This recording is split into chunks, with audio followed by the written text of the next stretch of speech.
রাজধানীতে ব্যাটারি চালিত অটোরিকশার চলাচল বন্ধের প্রতিবাদে বিক্ষোভ ও সড়ক অবরোধ করে আন্দোলনে নেমেছে চালকরা। সড়কে গাড়ি ভাঙচুর করলে আইনশৃঙ্খলা বাহিনীর সাথে তাদের সংঘর্ষের ঘটনা ঘটে, এতে 2 পুলিশ সদস্য আহত হন।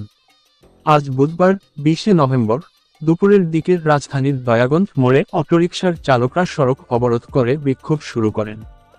যাত্রাবাড়ী থানার ভারপ্রাপ্ত কর্মকর্তা ওসি মো. ফারুক আহমেদ জানিয়েছেন, ব্যাটারি চালিত রিকশা চালানোর দাবিতে দয়াগঞ্জ মোড়ে সড়ক অবরোধ করে রিকশা চালকরা। সড়কে তীব্র যানজট সৃষ্টি হলে পুলিশ তাদের অনুরোধ করে সড়ক ছেড়ে দেওয়ার জন্য, কিন্তু তারা পুলিশের অনুরোধ না মেনে উল্টো পুলিশের ওপর আক্রমণ চালায়, যার ফলে 2 পুলিশ সদস্য আহত হন। আহত পুলিশ সদস্যদের হাসপাতালে ভর্তি করা হয়েছে এবং প্রাথমিক চিকিৎসা দেওয়া হয়েছে।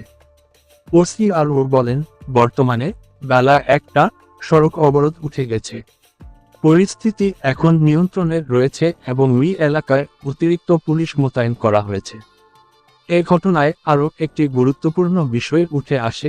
গত মঙ্গলবার হাইকোর্ট ঢাকার মহানগর এলাকায় 3 দিনের মধ্যে ব্যাটারি চালিত রিকশা চলাচল বন্ধের নির্দেশ দিয়েছে। বিচারপতি ফাতেমা নজিব ও বিচারপতি মাহমুদুর রাজি এই আদেশ দেন। আদালত সংশ্লিষ্টদের এই আদেশ বাস্তবায়ন করতে বলা হয়েছে। তবে বর্তমানে রাজধানীতে প্রায় 13 লাখ রিকশা চলাচল করছে, যার একটি বড় অংশ ব্যাটারি চালিত। বেশিরভাগ ব্যাটারি চালিত রিকশার রাজধানীর অলিগলিতে চলাচল করলেও সেগুলো মাঝে মাঝে মূল সড়কে চলে আসে। খিলগাঁও, মান্ডা, বাসাবো, যাত্রাবাড়ি, কদমতলী, ড্যামরা, মিরপুর, উত্তরা, সায়দাবাদ সহ অনেক এলাকায় এসব রিকশার চলাচল বেশি।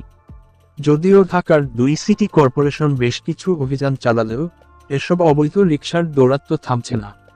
এর ফলে নিয়মিত দুর্ঘটনা ঘটে এবং অনেকেই আহত হচ্ছেন, এমনকি প্রাণহানির ঘটনাও ঘটছে।